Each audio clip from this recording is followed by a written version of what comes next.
Hey gang, welcome to what I think will be a very quick diary. And it's not actually really a design diary, it's just a kind of update on something and I was excited about and I wanted to share it. So I just got the very first, I know it looks like a blank white box, but this is actually printed prototype pieces for my game. So to this point, all the playtesting I've done with different groups has always been just with like cards and stuff printed out of printer paper and cut up myself. So we'd have whole decks that look like this. And as you can see, they're not even exactly even on the edges because I was literally just cutting them with scissors or a paper cutter. And then when you had the cards, they're all, flimsy and just like pieces of paper. I'm not knocking that. That worked great for some early playtesting where I was making massive changes with every iteration. And so, try something. Okay, I need to make all these changes, go update them in a sheet, reprint them. This was the way to do it. But they're not great. It feels kind of, it feels a little cheesy playing with the paper cards. And they just, like I showed, they're like floppy and stuff. Shuffling decks made out of paper like this, they don't really want to kind of shuffle together very nicely because of the rough edges and stuff. So anyway, I was far enough along finally that I was like, okay, things are close enough now. The core mechanics are pretty much figured out that it's worth actually getting a copy printed. This is not going to be the final copy. There's a ton of visual design work left to do. There's still some like game design and mechanic stuff to iron out. But the core stuff of that is working. Visual design, a long way to go. Most of these don't have artwork, or they have, just some quick AI generated artwork so that there was something there, so it wasn't just like a blank back of a card or something. Lots of work to go there, but things that actually will feel like pieces of a real game. And I'm excited for that for the next round of playtesting. So I ordered from boardgamesmaker.com. Everything came pretty quickly. And it was nice. Came actually, this box was shrink wrapped. You can obviously get custom art on a box, but I didn't have anything yet. So I just ordered a blank white box to kind of see how things fit in it.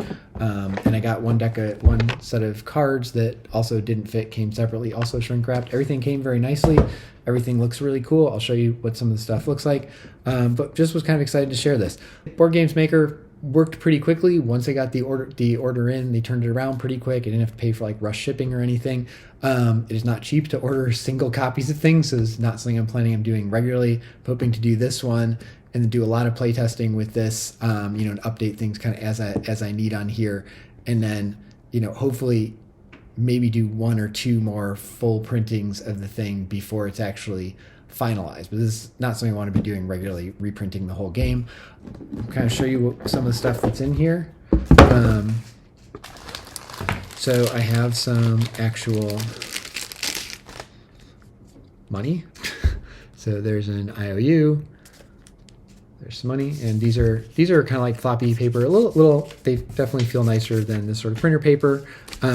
But they kind of feel like, play money for a game, which is what they are. That was actually the category on Board Games Maker, was play money. Now that I actually see them in person, they're a little bit small. That might be okay. I'm going to do some play tests and kind of see what people like.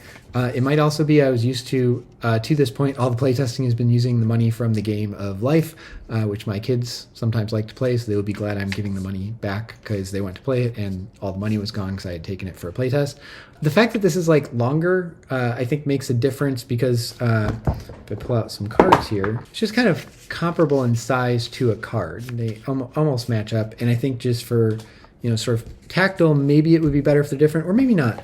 We'll see. I'll do some play tests, see what people think about these. But they came out looking cool. I like them. As I was just showing, I got some cards. I got a whole ton of cards. So one thing, I guess this would be a design diary type thing, is I didn't want to have to keep going back and reprinting things. Like I said, I don't want to do a lot of runs of printing in the prototype stage.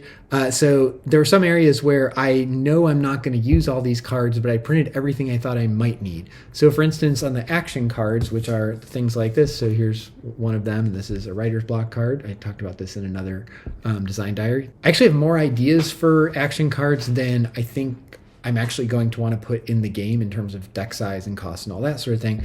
But I went ahead and printed all of them so that I can play with them in playtests and see like, okay, it seems like this card people like, and so let's keep that one. This one, it seems like nobody ever wants to use. Let's maybe take that one out and substitute a different one. I can get a sense of which ones work and don't, rather than like getting a batch of them and then do some playtesting, like, okay, now I need to print some different ones. So I printed all the ones I had ideas for at this point, and there's like 3 times as many as I need, but then I can swap those out and such.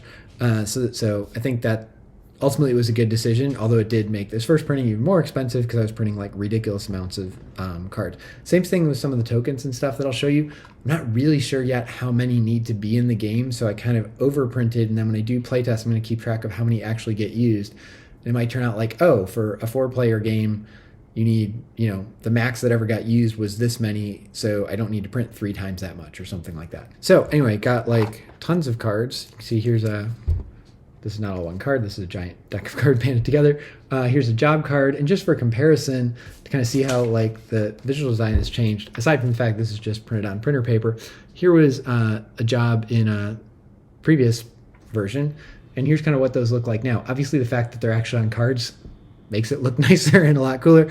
And it being color makes a difference, but also being able to actually put in the icons that we've added at this point and, a little bit of color coding. And one of the things that I'm working on is trying to make things more readable, and that was partly why I felt like I was at a stage where I needed to actually do some printing, I should say some professional printing. I've never designed a game before, so when I started this project, I kind of thought it was all about the mechanics, figuring out like the mechanic of the game and how that's going to work, and that would really be the core thing. And that's certainly a big part of it, and I've spent a lot of time on that. The more I've gotten into it, and the more, particularly when I started doing some playtesting, I was realizing how much the visual design makes a difference too. So even if, and things have changed, so these don't have exactly the same information, but even if these had exactly the same information, the layout matters. Like how someone can read it, how they can process what's going on makes a difference. And so, like I said, these are not final designs. They don't have the artwork. I don't know, how I feel about the layout and stuff. And again, that's why we need to do some play testing and get feedback on them. But one of the things I'm trying to figure out is like, okay, I have a general idea of like, what if this kind of stuff's at the top and this stuff is set off in a different section, and this is set off in a different section. How does that work for legibility? And start to then get feedback on the visual design aspects of it, not just the sort of game content and mechanics, because that turns out that it is really important, and that's something that's really hard to replicate until you have actual cards. Even just something like the size of the cards, like is this the right size for something versus, I got some tarot cards printed for some other game elements, like, okay, what things need to be this size, what things need to be this size to make that work. In a couple cases, remember I said I overprinted, I actually printed out different design versions of things. So for instance, I have one version, I don't know where they are in these giant stack right now.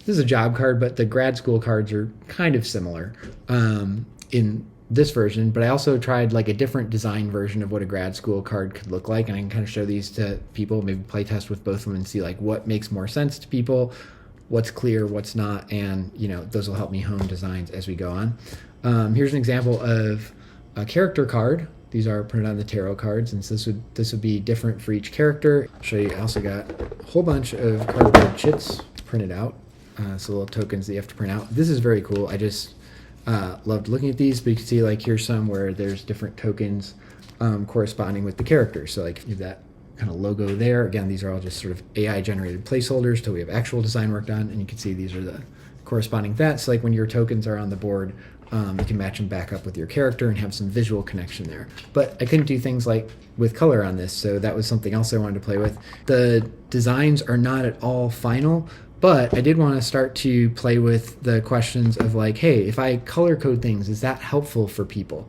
So like, for example, here's a couple more action cards. And all the ones that kind of affect your personal life, I put in this sort of like lavender purple background, and the ones that affect your professional life, I put in this greenish background. And that way I thought when you have things in your hand, you're kind of looking at them and like, okay, I need something for my professional life. You can kind of easily sort what is what. I also then on the bottoms, just got 3, there's blue, green, and red. Green ones are things that are good for you. The red ones are things that are bad, so that you would play on an opponent. So in this case, the green one is you got a grant, and so the effect is it affects increase your professional reputation, gives you a professional achievement, and you get to play some free research. Here's a red one on the bottom. Again, these are both professional, so this is professional grant, this sort of greenish background. Here's a writer's block, so this is red on the bottom here, or I guess like maroon, so this is a negative one. It's a writer's block. You play it on another character to stop them from working on a project. Here's a personal life one, and this one is a blue. So blue is something that could be good or bad. In this case, it's you have a surprise baby that was not planned. If you are wanting to have kids and you're trying to increase your professional or your personal achievements, that could be good for you. On the other hand, if someone else is like about to come up for tenure at their job and needs all the time they can get, you could play this on them and say, yeah, they get a kid and they get, that progress on their personal tracker, but all the time it's going to take care of that kid is going to keep them, maybe from getting the research done that they needed to, and that's going to hurt them professionally. So this is something that could be kind of both ways. And again, these colors are not final. I don't know how I feel about them. One thing I did notice, just kind of like seeing them printed out, this is not a knock on the company that printed them. Like, they match what was on my screen, but I think things look different on a screen. When, I think maybe because this screen is emitting light instead of these reflecting light. I don't know, somebody who knows more about vision could probably tell me why. But I feel like a lot of the colors just look slightly more muted than I was expecting. So that's something I'm noting. It's like, okay, on the next round of printing, I want to try doing a little more bright, vibrant colors, because these just look not quite as saturated or vibrant. And that's one of the things too, where you just have to like print something, kind of see how it looks to compare, like, what did you see on your screen to what does it look like in real life? The other thing I'll note is, I think actually seeing them on the cards, things tend to look a little bit smaller. I was making most of these in Adobe Illustrator. You can set it to show things actual size. These do match up with that size. The setting was working correctly. I was seeing what the actual size was. But again, just something about seeing it on a screen versus like holding it in your hand, and maybe it's like I'm holding it further away versus I sit close to my screen. I don't know. Things look slightly smaller than I kind of expected there. So that's a difference. I showed you like a character card. Here's some reference cards. So this is one that on the front has like a list of all the things that happen every round, so you can just sort of track along with that instead of needing the instruction manual. And then it has just a key for all the different icons on the back, so you know what's what. Got mostly working with the sort of like poker size cards like this. I did get some smaller cards for some things that don't need a lot of information on the card, so like 5-year goals. Here's something that, at the end of 5 years, if you have, out of all the players, have the highest relationship rating, you get achievements for that. The backs of these are all just sort of placeholder AI art that was like in the right ballpark for what I was looking for. We'll see what happens when I actually have an artist work on this. But I kind of do like this 5-year goal one with the guy climbing the mountain. That one I thought worked for me. Yearly events, so just different things that are happening during the year. These are very cute. I like them. I actually feel like these smaller size cards look less busy to me, and I think that's probably more a function of the things that I thought I could make as smaller cards are things that just don't have as much going on them as some of the larger poker size cards where there might be a lot of text. Some of these things will be converted to icons eventually, but there's just like more information on there. And so here's an example of, what is this, a short-term goal. So increase your institutional citizenship score. There you go. You get an achievement for it. I feel like that's like a good amount of information for one card. But it might be, sort of chicken and egg thing. Like, the reason the small cards look less busy is because they are things that I thought I could fit on a small card, so there's less to put there in the first place. Anyway, I'll show you some of the tokens here. Different publications, so books. Here's time units, articles, conference presentations, and time units.